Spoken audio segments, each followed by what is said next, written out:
Good evening, Bob. We're Good- back at it again. Yes, we are. Good evening, Mike. How are we? Doing well. Another episode of the Command the Commute podcast. Wow, how far we've come this season. Yeah, this is like what, episode, including 20-something. preseason, 20-something. Yeah, you know. 20-something. We've come a long way. Thank you all for joining us for another episode. Of course, this is the Command the Commute podcast where we press record when we leave the driveway and we upload when we get to the stadium. But like we said last week, it's over. Yes. No more games. And thank goodness our offseason is well underway. Yeah. We are making moves. Not wasting any time. No, but there is still playoff football happening. And man, last week there was some good games. They were all good. They were all close. I mean, they all came down basically to a field goal. Yeah. One way or the other. I don't have a complaint. There was a single one. And man, can we just take ourselves, all the Commanders fans out there, let's just for one hot second take ourselves back to 1 year ago, what that feeling was like for the 2024 season, which for many of us was the best season that we've ever seen in our fandom. For the old hats out there like Pops, like my dad, that remember a glory days where we were considered like the Patriots of the 80s. Right. Is that far-fetched?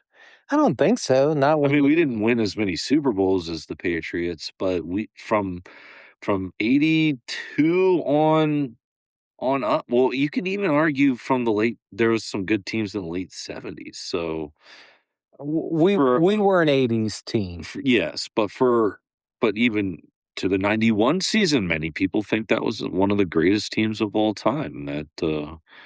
But anyway, so we always get started with a little bit of a rant, but let's give everybody an agenda for the podcast. We've got quite a few things to talk about.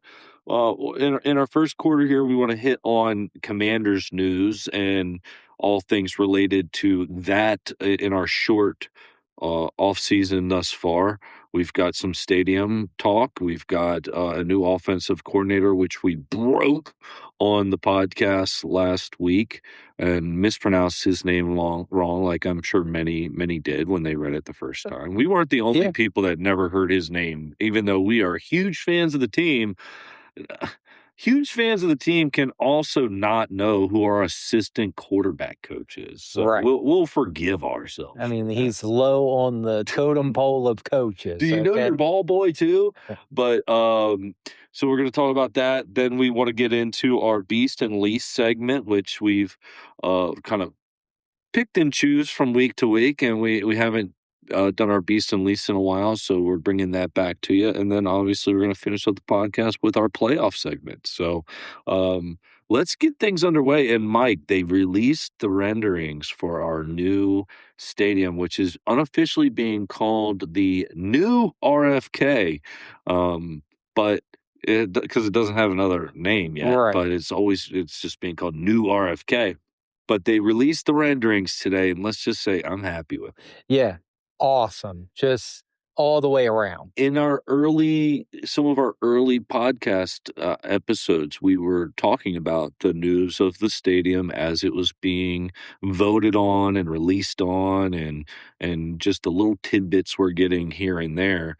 And so we've been kind of tracking it the whole way. And I've said from the get-go on this stadium that my only request, and I've got a lot of requests, but you and everybody else. But my only legitimate request is that I wanted it to look and feel and be a part of the architecture of DC, because I wanted it to have the opportunity to be there forever. And if you built it that way, monumental, if the architecture kind of fit in with the landscape of DC, you've got the opportunity for that. And if they stick to the rendering, which they normally do, you definitely have the architecture feature of DC. Yeah. So it will fit in just fine. So I'm not saying that I predicted that, but if I was in a focus group, we were all in agreement that that's what it should look like. So I'm happy that it does. But me being in sales and specifically in real estate, and I started looking at the renderings and started reading through the description of what the stadium was gonna be and some of the features, and I couldn't help but think of that JetBlue holiday, that whatever that meme is that goes around. Anyway, that real estate commercial of what a vacation might look like at the new RFK, the stadium. So let me just show you all and tell you all what some of the features this stadium has to offer. Welcome to your next investment opportunity. Listed today, one world-class climate-controlled NFL stadium sitting on historic ground, the legendary RFK site in Washington, D.C. The price, you ask? $4 billion. Let's talk features. Enjoy 65,000 premium seats with perfect sightlines from every angle. A translucent roof, sunlight by day, electric atmosphere by night. VIP suites, field-level clubs, 5-star dining, craft beer on tap, and enough LED screens to make Vegas jealous. Step outside and you'll find riverfront views, walkable entertainment districts, parks, restaurants, retail, metro access at your doorstep. This isn't just a stadium, it's a neighborhood centerpiece. Host NFL Sundays, playoff football, international soccer, mega concerts, Final Fours, WrestleMania. Your calendar booked year round. This property offers historic prestige, modern engineering, unlimited revenue streams, and one fan base that shows up win or lose. So if you're in the market for legacy, for impact, for a property that defines a city, welcome home. The new Washington Commanders Stadium, all yours for just $4 billion. Hail to the Commanders. So that was a little fun, little side project for everybody, but yeah, it did sound a lot like a real estate commercial there. So the old RFK very recently completely demolished. Yeah, just a matter of weeks ago. Yep, and the substantial, like the main construction, I think demolition is going to continue to happen until they're down to like nothing pretty much. And by nothing, I mean like all the concrete work, like down to dirt. And then from there, you start to get some of the infrastructure. And a lot of that work is going to start in 2027. So we shouldn't anticipate anything really happening this year. Okay. Going into next year, early 2027 is when you should start to see a lot of that. So, yeah, it is estimated to be close to $4 billion. We're on record now that we've got this podcast. So in 5 years from now, we can listen back when they say that this stadium is upwards of like 4.7, and we can say, yeah, they were over budget, even though they'll claim that they weren't. Oh, we always anticipated these overages, is what they'll hear. Yeah, they always say that. Right. So the team is going to fork over somewhere around 2.7, close to. Well, that's half, so that sounds about right. I think the 2.7 is going to be closer to 3. I think the total investment from Washington, D.C. is going to be around $1 billion. The District of Columbia is going to invest in the flat work, the site work, a lot of the infrastructure, roadways, things like that. And the team itself is making one of the largest personal investments in DC ever. So this is quite the investment within the city limits. Well, I mean, the average life of a stadium is what, 25 to maybe 35 years? It's really hard to tell. I mean, with the investment that they're making, with the amount of money that they're forking over, this should live on for a long time. This isn't something thrown together like FedEx Field was at the time. Right. Um, I we're too young to know what the mindset was going into the construction and plans and the excitement level. I think a lot of people were excited about the location of the city or the stadium, because it would shorten their drives, but they didn't really consider anything other than that. The fact that maybe it was sold to the people at the time, and maybe some of our listeners can kind of fill us in on Instagram or Facebook. Reach out to us in the comments section and tell us what the mindset was in 1998, 99, I believe is when it was constructed. But were y'all given the impression that this was a stadium that was going to be around for 100 years? Or did everybody know that this was a stadium that was going to be around for 20, 30 years? And but my whole thing is why? Why would you take just a shitty stadium knowing that there was going to be an end? Why not go into it with the mindset as what this new ownership group seems to be is like, no, we're going to make something Well, that's going to last. and your modern franchises go into that kind of mentality of like, this is going to be our stadium for the next maybe 40, 50 years instead of the 20 to 25 range. There is more of a long range plan in mind. And that's certainly the plan with our new stadium. Yeah, and I think a lot of how long a stadium lasts really depends upon how much is invested in it year and year in maintenance, and upkeep. Because you can make these stadiums last a long time, but if you let them go for 10 years, like we've seen, As we did with FedEx. yeah, we saw Dan Snyder like not make absolutely no improvements or changes or substantial changes in the stadium for a decade, and you saw what happened. Shit started like the shit pipes started bursting Yeah. on the fence, And that was just like 2 years ago. yeah, exactly. But anyway, I'm looking forward to it. There's going to be 65 to 70,000 seats. The roof is going to be translucent. It's going to be climate controlled, but translucent in the sense that uh, daylight will come in, which I like. Yeah. I was nervous about that, whether or not it'd be glass or what, but translucent is the word they're using. So I don't know what the material is going to be made out of, but all I know is it's going to be climate controlled. So on a day like today where it was a little chilly, a little nippy outside, or some of those late games we had this season, we won't be freezing in a parking lot. Oh, yeah, which leads me to kind of the things that I'm not really looking forward to. One is for us specifically in our location, the drive itself, no traffic is going to add on another 15 minutes.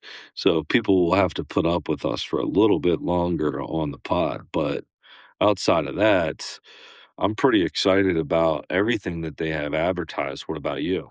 The only thing that's concerning right now, just because it's in the early stages, is what appears to be a lack of not so much parking, but tailgating space.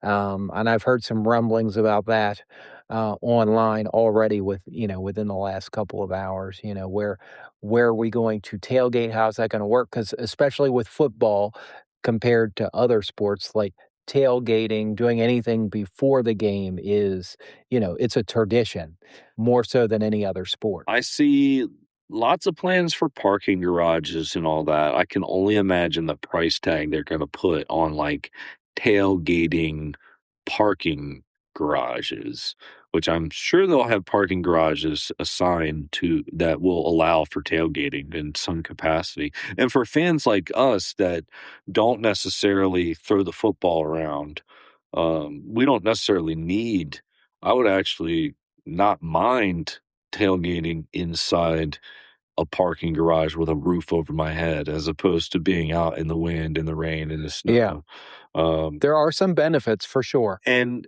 being that the stadium's going to be inside the city, there's going to be metros that go all over the place. And I would have to imagine that very similar to Baltimore, where it seems like every nook and cranny and alleyway in Baltimore City is, $25 and you can park here and tailgate here. I'm assuming that everywhere within walking distance will convert to some type of like privatized tailgating lots, like many cities have all around. Um, I also wouldn't be shocked if there's some tailgating that happens in the metro stations, one or two out, Oh, okay. because the metro is going to feed right into the stadium, and so or very close to it. And I would have to imagine if you're a fan that doesn't necessarily need to be there for the national anthem like we like to be, but you can leave at 12:30 and sit down in your seats at 1:05. You wouldn't be opposed to tailgating in wherever you park your car or wherever you're located. Um, so I don't know where the location is right now. You need the lots for the tailgate because a lot of people are traveling because nobody lives in Landover. Right. So and the metro, there is a metro that comes close, but not a lot. It's a typical metro to the stadium ride there. They do a lot for ride sharing, which I assume this new one isn't gonna have a lot of people wanting to sit in that. The new one will probably rely more on the metro than anything else. I think the new one will rely on the metro, and I don't know if we'll really mind the amount of parking. I mean, I don't know. I mean, I'm To be just saying determined. that right now based off of what we're used to. Right. Now, like you say, once the stadium opens and we, see how everything works, we may not even think about it at all. Yeah. We may adapt relatively quickly and be like, oh, this isn't as bad as, however we think it may be. We're 4 years out. I know they hear the voices of the fan base already. So But you would have to imagine that that's gonna be a big concern the whole way through there's gonna be somebody with a spreadsheet that is calculating the amount of parking spaces that can be dedicated specifically. I mean, we don't need to do that. We have Tom to do that kind of stuff. Yeah, right. All right, so that leads us into Blough. David Blough, our new offensive coordinator, which took everybody by surprise, let's be honest. I don't think I mean, we were shocked, and we broke the news here last week. Yeah. Because we're like, who the hell is this guy? Who the hell is David Blough? So his name is Blough. Here's his resume. He was born July 31st, 1995. And for those of you that can do math, you already know he's 30 years old. He was a 4-year starter at Purdue, actually had a pretty productive, good career for Purdue, but Purdue not necessarily being a powerhouse. So he went undrafted in 2019. And then he since spent time with Detroit, Arizona, and Minnesota, totaling in backup and kind of plug and play starter time, 1,435 yards, 6 touchdowns, 9 interceptions. Since his playing career is over, his coaching career, Michael, get a load of this. What is it? It's lengthy, and that is using maximum sarcasm. Last year, Well, at 30 years old, it's not going to be that long. 2024, he got the role of assistant quarterback coach. And then this year, our quarterback coach got a head coaching job for a college team that many of you saw in the first episode of Hard Knocks. And then David Blough got his first promotion to interim quarterback coach for the last few weeks of the season. And then he got promoted to our offensive coordinator. Because we did an extensive interview and search. I mean, they must have asked him, what did you get? What did you do at Purdue? What did you get your degree in? Well, he got his bachelor's degree in organizational leadership. Because Josh Johnson performed so well. So, I mean, look, his name is being thrown around. he did have an interview set up with Detroit. He spent some time in Detroit. Right, and we locked him down before he could interview with Detroit. So this is one of those guys where you're hoping that what they see, and they spent every day of the football season with the guy, and they must have seen that he's smart and capable, and we better not let him leave the building. Let's give him this shot. But because they gave him this shot, this is, of course, what puts Dan Quinn in my new hot seat, which I'll be calculating. Really? Off of this is, I mean, it doesn't shock me. Well, let's look at it like this. Of the 32 teams, there are 9 head coach vacancies. 8 if you count the one that we're going to talk here in the next segment about. But for a brief time period there was 9 teams looking for a new head coach. So that automatically elevates, I would say. I mean, it depends on how long the hot list is, like how many names. Because if you've got 6 names on your coaching hot list, like, is your seat a little bit warm? The coach is basically experiencing a little bit of pressure who might be looking at Black Monday next year. And with a decision like this, I don't think that you can't not put Dan Quinn's name on it, depending upon how we perform, right? Well, and I kind of hit on this last week. Even this decision aside, and we certainly are discussing how we feel about that, but this decision aside, I think his seat is already getting warm because he's going into year 3 of what I assume is a 5-year contract. And, year 1 was great, fantastic, memorable in every way. This last season, the complete polar opposite.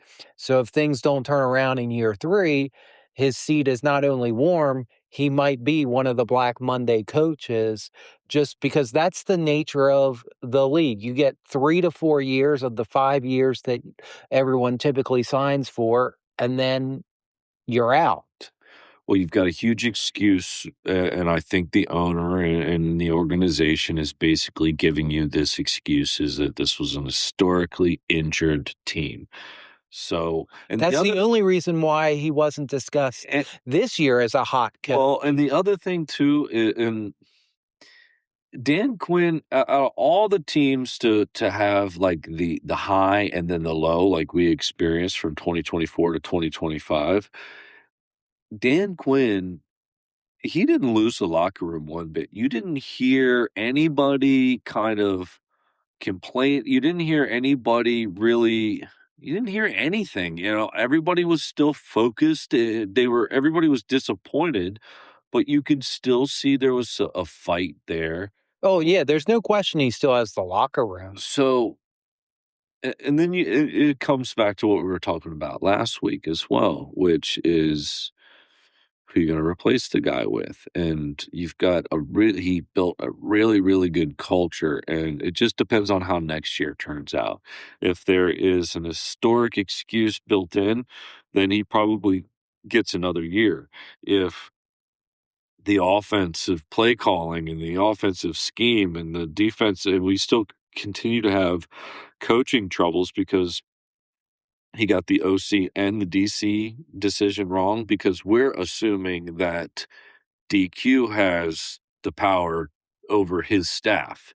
We don't assume that AP is meddling in that decision, even though I do think that they are he's got a team of people helping him make the interview process. Yeah. You know what I'm saying? I'm sure that there's multiple people going around in the interviews. I'm sure it's not just DQ and somebody else sitting in on these defensive coordinator positions. But well, despite the, I'll say, lack of extensive interviewing for the OC position, I certainly hope we do a little bit better with whoever we pick for, the defensive coordinator, though I really have yet to really hear any conversations about who may be in the running. I heard Brian Flores, which if we can get his ass in the building, I think would be a huge win. He is looked at as a really good defensive mind. It's just I think it's just going to come down to if DQ can agree in the same within the same scheme as whoever he brings on, because he's himself a defensive coordinator. Right. So whoever he brings on is going to share his same philosophies, and I'm not sure if Flores is that guy. He might be, but I don't know. We will see. I'm Yeah. hoping next week that we will have a new defensive coordinator. I really don't want this to linger a whole lot. I like early decisions. I appreciate them hiring Blough so quick. That way we just know.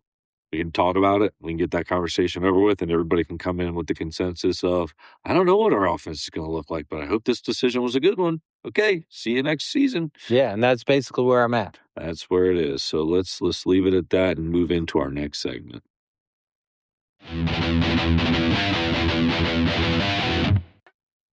Dallas sucks. Go Birds. It's the greatest city in the world. It was glory hole days, and I've been here when it wasn't. And so, having said that, Hail to the Reds. I want me some glory hole. Washington football team. NFC East. From beast to least. So, Beast and Least, been a couple weeks, but there's been some news in the NFC East. So we figure we bring back the Beast and Least, and I'll start things off with our NFC East least of the week. And you gotta put the Eagles at the least because I think it's they a lost. no-brainer. They were the only team that lost. Now, granted, Not only did they lose, but they lost in the first round as the defending Super Bowl champions, okay? You don't get much more least than that. well, I mean, you could argue if you're an Eagles fan, and I will say this. I mean, unless you're the Kansas City Chiefs and you don't even make the playoffs. Well, that's what I was about to say. We didn't make the playoffs. So if you're an Eagles fan listening, you're just sitting there screaming at us, thinking, at least we made the damn playoffs. Yeah, but I mean, and we kind of talked about this last week. Is it better to make the playoffs and lose in the wild card round, or are you better off not making the playoffs at all? But I hate this. I hate it. But big picture, the problem with the Eagles is I never like to play like the big picture, the draft game, what's better for our but the future. problem You know what's better for your future? Is to make the playoffs. And so, like, making the playoffs and losing in the first round is still way better than having a miserable season all season long, like we just I don't know. experienced. I know a recent terminated coach that might disagree with you. Well, oh yeah, you do? Yeah. But we're not done this segment yet. We haven't really talked about how the So, Eagles the least- continue to implode in the second half of the season, which then rolls right into their playoff. And to say that they were failures. the most talented in the NFC East isn't saying much because the rest of the division pretty much sucked. Yeah, the division was bad this It year. looked Okay. it looked like pretty much in the first time we played them that an implosion was capable of happening with them. It seemed like with the last quarter of the season, I would say maybe about the last quarter. Yeah, of that's the about season, right. you started to see more bickering on the sidelines, and that's what you saw. And that's really why I'm putting them in the least. It'd be one thing if the Eagles went out and played really hard and straight up got beat and lost a playoff game. They probably wouldn't be the least in my opinion, but you just hate to see the bickering on the sideline. If you still think that A.J. Brown's going to be a Philadelphia Eagle next year, you're delusional. Yeah, huge. He's gone. And honestly, The moment free agency hits and all that stuff, he's gone. They're going to sell him to the highest bidder. he's gonna experience a career like I don't know. I was gonna say something else, but he's gonna go to somebody that wants to sell tickets and not win Super Bowls. And he's going to see Right. what that's really like. For all the bitching and complaining that he done this year, at least he was with an organization that was actively trying to win a Super Bowl. Correct. And now he's going to go to some team like the Cardinals or the Browns or I don't know. And we already talked about some of these how teams those that teams just are. doesn't seem like they're ever really freaking trying. I don't know. But there was some really cool moments in that game. The highlight of that game for me was that flea flicker reverse type play with Jennings through that touchdown pass. That was epic. I mean, of course, love just rooting against the Eagles. And I'll say this for you Eagles fans that are listening. On our social media, dude, we can't post anything without a Philadelphia Eagle fan chiming in the comments section something stupid. Like I posted renderings of the new stadium, and then there's an Eagles fan that chimes in with some bullshit like Lincoln Financial Field South. And and then there's a ton of comments on that post of all of the Eagles fans just like, oh yeah, the Redskins suck. We're better than them. We're in the same division. But you know what? Like, fuck the Eagles, dude. Yeah. They suck, and their fans, all of them. And I've got a couple friends that are, but you know what? For this conversation, screw you guys too. They just need to do better. You can be my friend, but just not around football. You guys suck. But yeah, the only other thing that I had about that game was I hope that George Kittle has a speedy recovery. He had a pretty bad game. Oh, and I'm about to say, there was another injury last week of foot facing wrong direction. Did you see that? I didn't see it, but I heard about it. As soon as I forget what game it happened in now that I'm thinking about it, but Tom texted me, foot facing wrong direction. Yeah, because they didn't show it, and I thought the same thing, but I forget what game it was. But It yeah, was the weirdest one of the year, too. But anyway, who's your beast? I think the beast is an obvious pick. It has to be the New York Giants, only because they've got themselves a new head coach. John Harbaugh signs with the New York Giants. Did you see the exit interview with I wouldn't say the exit interview, the end of the season press conference with Steve Bisciotti, the Ravens owner? I did see some clips of it. Man, Yeah, he had some epic sound bites from that one, but he actually was told about the Mike Tomlin news during the press conference. Oh, really? Yeah, for those of you that missed it, here it is. Pittsburgh. He did? Is it official? That's what I keep hearing. So, is he a candidate here? Holy shit, Mike. Wouldn't that be awesome?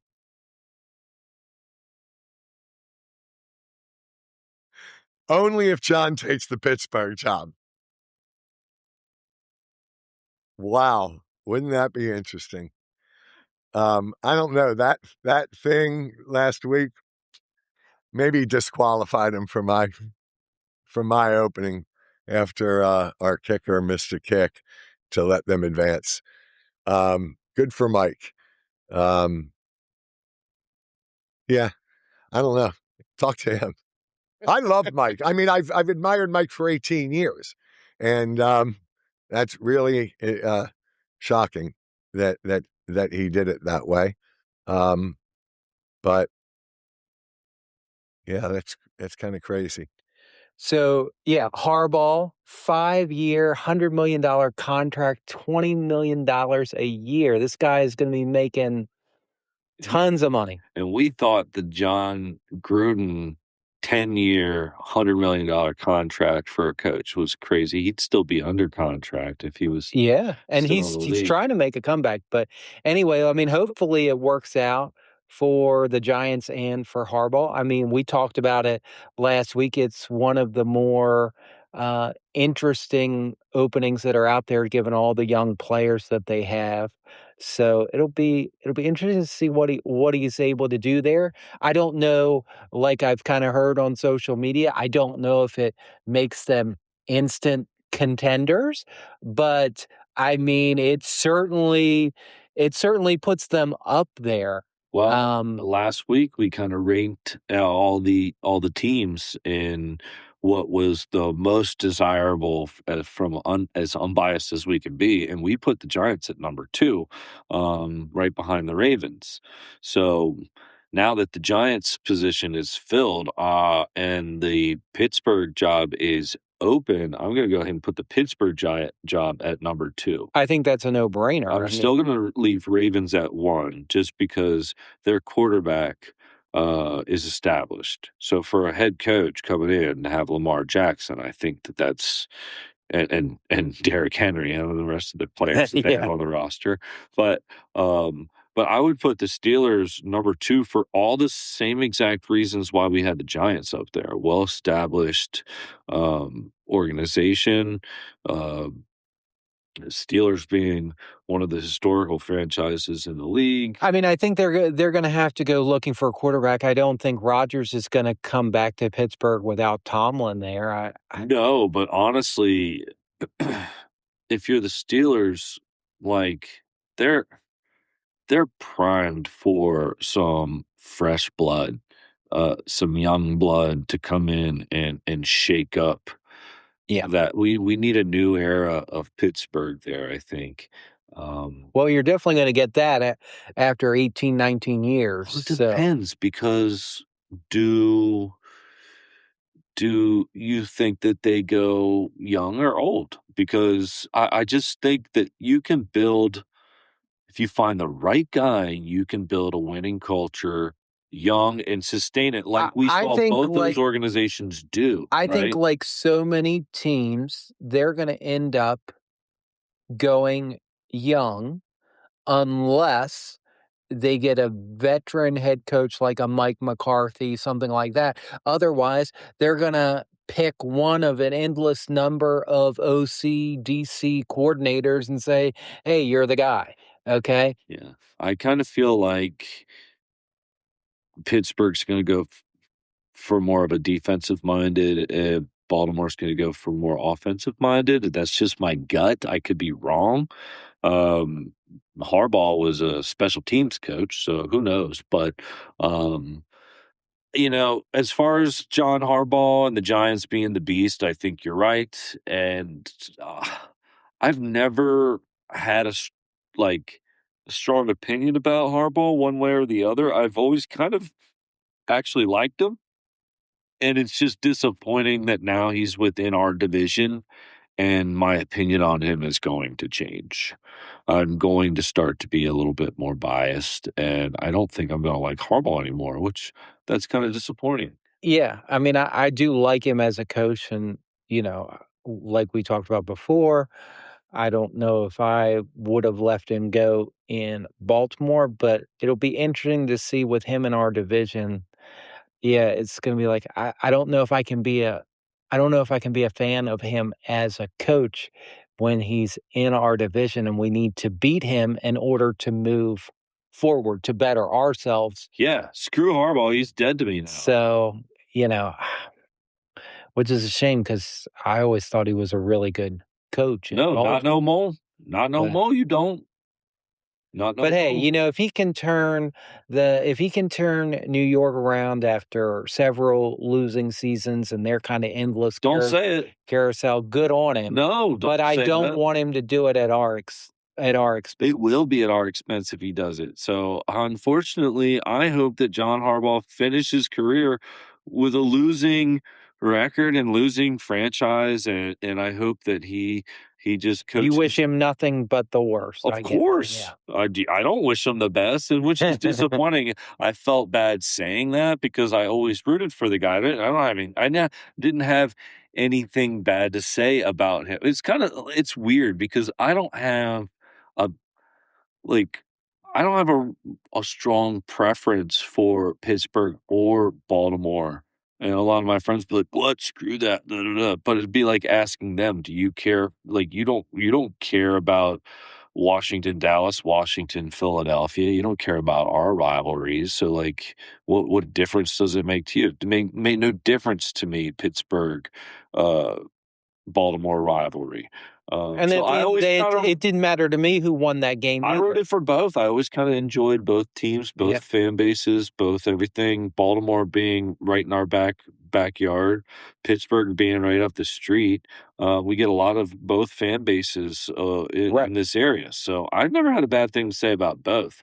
I would always kind of act like I was a fan of each team, depending upon which friend I was with. You know, if I'm with a Pittsburgh friend, I'm a Pittsburgh Right. fan. You're, You know? yeah. Even though I really don't care. But now that Harbaugh's on the Giants, no, screw Harbaugh. I don't like him anymore, and it's disappointing. I wish he made a different decision. You know, I actually would have liked to see what Bisciotti said was like a swap there. That would be kind of Well, I mentioned that last week. How ironic would that be if that's indeed what happened? But it doesn't look like that's. I mean, obviously, that's not going to happen because that would looks be like stupid, honestly. it looks like Tomlin's going to take next season off and may not return until the 2027 season. I But don't blame him for that. but we'll either. see. I mean, after 18, 19 years, I think I'd take a year off. You know, I'd take I'd take a year off. I mean, hell, Tom Brady did it before he went into broadcasting. So, I mean, you know, a lot of coaches do that, and I mean, Vrabel did that. Maybe there is a coach, or maybe there is a team out there that he could see himself and you never know what's coaching, but or an area that he'd like to live in. and you never know what's going to be open next season. As we Exactly. talked about last week with, you know, the openings that are there, you don't know what's going to be open year over year. So you're right. Maybe there is a team somewhere that he could envision himself going to that might open up next season, but isn't open up now. And I'll tell you this: if anybody, any of the coaches that are going to be on a hotter seat or a warmer seat this season, it now all of a sudden gets a little bit warmer with a coach like Tom. Right, when you've out got there. someone like that out there. Yeah. Because an owner or the organization will look and say, well, like, you know, if Tomlin, like, you can't, I don't think you can start to pursue And that you- coach until and you you- fire your guy. You that's saw there. that with Harbaugh as well. As soon as he was let go by the Ravens, there was a lot of interest from a lot of teams that already had head coaches. And we talked about, you know, maybe some playoff teams that if they lose might cut their head coach in an effort to get Harbaugh. Obviously, that's not going to be the case now because he so quickly went with New York. I kind of thought it might drag out a little bit deeper into the playoffs just to see if some of the playoff teams, as a result of any losses, would, you know, let their coaches go. But And there still might be. You might get a couple out there, which I think, unless you've got anything else to say about your beast, but I think that leaves us into our playoff segment. It does indeed.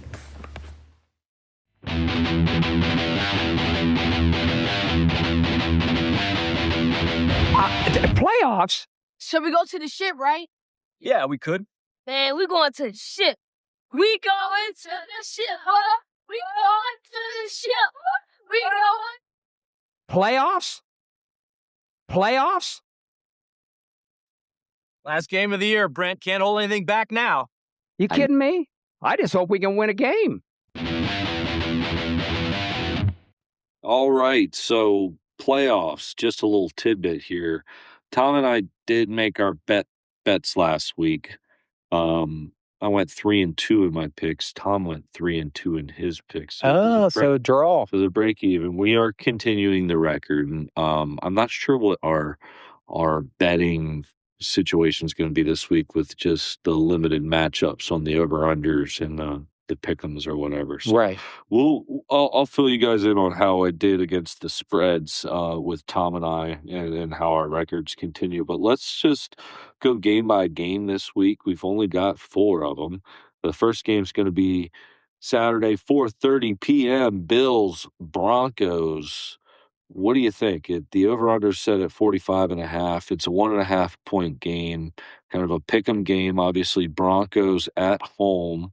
I know what you said last week about the Broncos, but I also know what you said last week about the Bills. So what am I going to do?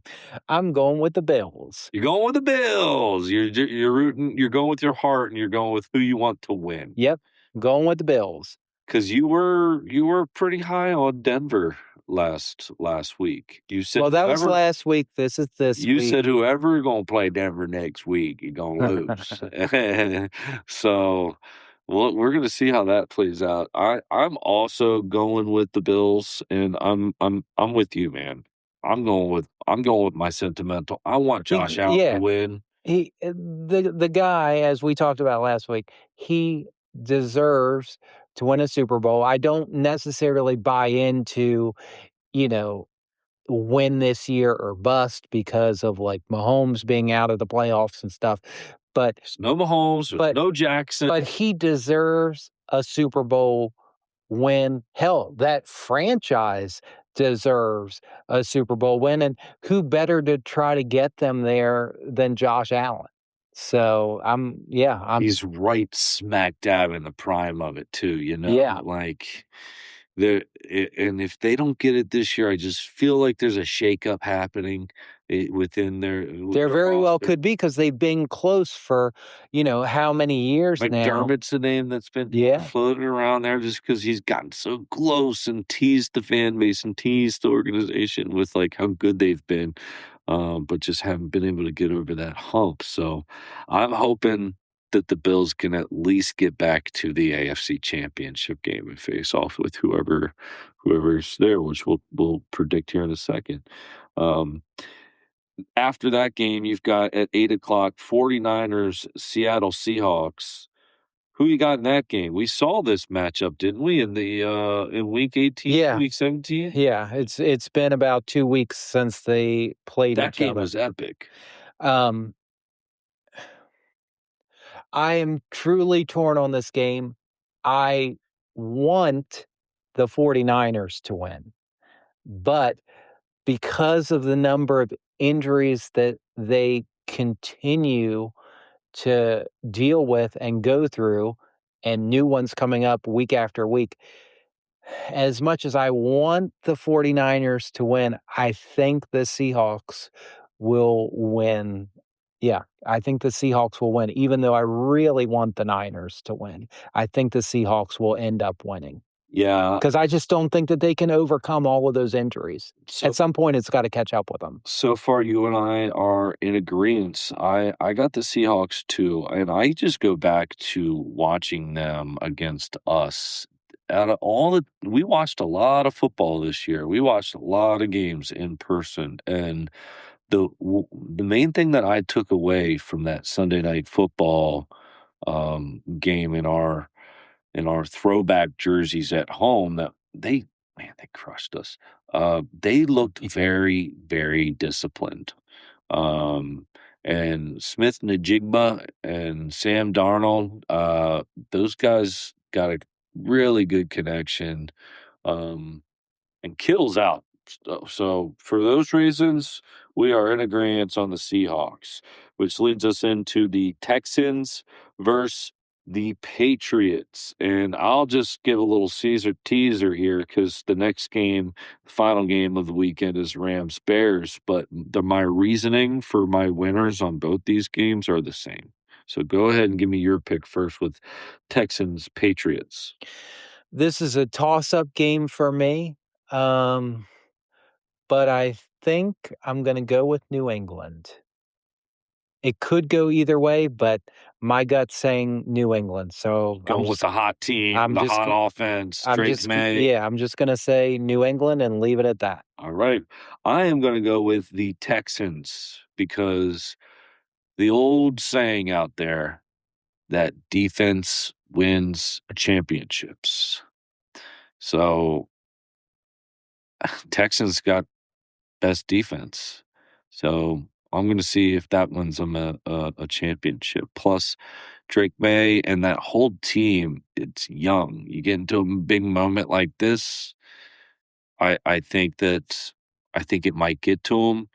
They do have the advantage being at home, but I'm rooting for the Texans because they're in year 3 of CJ Stroud, and they struggled last year. So I'm hoping that they have a bounce back year, similar Makes to sense. what we're hoping happens to Happens us. with us, yeah. Yeah, so they're 1 year ahead of us in terms of CJ Stroud being the rookie of the year before Jaden, and then having a little bit of a sophomore slump. Not to say that Jaden had a slump, but just injury. I mean, I don't see how he can really have a slump outside of the injuries because he only played like 5 games. So you can't really say So that. I'm going with the better defense. And honestly, I'm hoping the Patriots aren't that good. We already saw 2 decades of them being unstoppable and being in the big game all the time. We get a year off from the Chiefs, right? So like don't just substitute the Patriots for the Chiefs, in my opinion. You know what I'm saying? Yeah. Like give one of these other teams a shot is my thing. Yeah. If my team's not the one in the Super Bowl, like don't give me the same old teams, which is why I'm happy the Chiefs are out. I'm happy the Eagles are out. Now just get rid of the Patriots and this will be just a clean slate of new teams. Which goes into our last game, Rams-Bears. Well, I'm still going to go with the Rams. You know, you forced me into a Super Bowl pick last week, so that's who I went with, and that's who I'm going to continue to go with, at least for this week. So, All right. Well, I'm going with the Bears. This is the first time I've picked the Bears all year. I'm not a Interesting. Bears fan, but is it because they're always come from behind winning? they're coming from behind winning, and really, it's the same reason I had for the Texans. It's defense. The Rams have the number one offense, but you know, defense wins championships. Bears have a decent defense, and they're at home. I think they're going to have an extra defender on the field in the weather. That's not going to be super Chicago-y cold weather.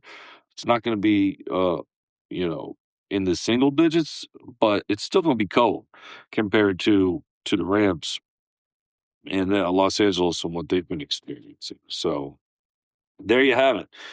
We are both in agreements that the Bills and the Seahawks are going to win, and then we are in disagreements on the Texans, Patriots, Rams, and Bears games. But I'm looking forward to it. I can't wait to see. Yeah, I mean, it's a good slate of games. No way around it. The playoffs. Good teams, good players. Playoffs have been great so far, even though it's only been, the first round. Right. They've been great so far. I don't think this week's going to be any different. No, I agree. For the good of the order, Michael, did we forget anything in our slate of podcast notes? We did miss a few things. So we forgot to mention that we hired a new quarterbacks coach. Oh, yes. Nepotism DJ. at its finest. We hired DJ Williams, the son of, the infamous quarterback. Is his name also Doug? Is that what DJ, is it the D in DJ? I have no idea. Doesn't matter to me. Doesn't matter either. But he's been in the league since about 2017. He started with the Saints. He was there until the 23 season, and then for the last 2 seasons in assistant quarterback coach and quarterback coach positions, he's been with Atlanta, and now he's with us. So he's got it. Did he ever play? Not that I'm aware of, no. He just learned everything he knows from his daddy? Yeah. Right. Nepotism. That's how he got there. Well, it's fine. I mean, I hope it works out for him. I think it's a great story for the team and for our franchise. So hopefully, hopefully it's a good call, just like, the offensive coordinator. Hopefully it's the right move. But there might be some nepotism in there, but also I know I'm getting with the nepotism. but also there is something to be said about being the son of a Hall of Famer. That guy knows a hell of a lot more about football than we do just by default. Right. You know what I mean? You can do as much research and as much as you want to learn about that stuff, but he'll never he's experienced a whole different type of a life than we ever will have. And have been around the game since probably Well, his whole entire life. Yeah. So, but a few other things just worth mentioning on the coach contract front. Like we said, Harbaugh, 5-year, $100 million, $20 million a year contract. So that basically ties him with Andy Reid at $20 million a year as the highest paid coach in the league. The number 3 highest paid coach is Sean Payton at $18 million a year in Denver. Number 4 is Jim Harbaugh in LA at $16 million a year. Sean McVay in Los Angeles for the Rams at $15 million. Coming in at number 6 is good old Nick in Philly. He's making $15 million a year. Kyle Shanahan for the Niners at number 7 at $14 million a year. Tied with Mike in New England at 14. And then at 9 and 10, Ben Johnson in Chicago and Kevin O'Connell in Minnesota, both at $13 million a year. So that's your top 10 coach contracts. I didn't hear you say Dan Quinn's name. That's because he's not making $13 million a year. I don't know where he ranks, but yeah. That's our homework. We'll look into that for next week. I wasn't curious how much he was making a year until now. Yeah. Neither was I. I'm curious now, and now I'm curious who's the least paid head coach in the league as well. Well, add that to the list of things to research for next week's episode. I definitely will. So, till next week, thank you guys so much for listening to the Command the Commute podcast. We really appreciate you guys riding along with us all season long. This is the portion of the podcast where I try to entice a review, a like, a comment, a share this to your friends, send this to your dad, to your coworker who's a Redskins fan, and say, hey, you should check these two guys out. They do all the games and talk about the games, because they were just going to talk about the game anyway. So. But yeah, give us a like, give us a comment, give us a review. Check us out on Instagram. Check us out on Facebook. Check us out on TikTok. Thank you guys so much, and we will see you next week.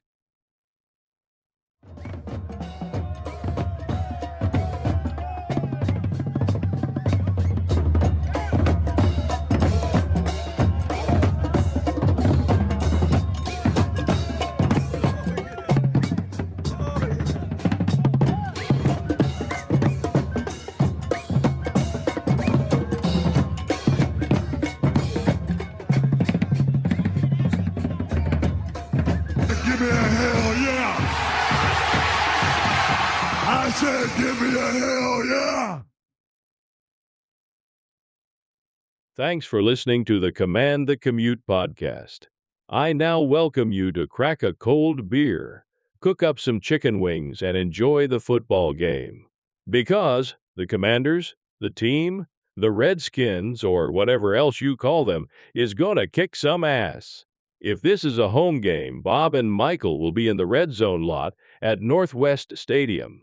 We encourage you to come to our tailgate and say hello. If you are still listening to the podcast, wow, you are an extremely loyal listener. I wonder how much longer you'll stay. Hey, I've got a question. How much wood would a woodchuck chuck if a woodchuck could chuck wood? You've got mail. Goodbye.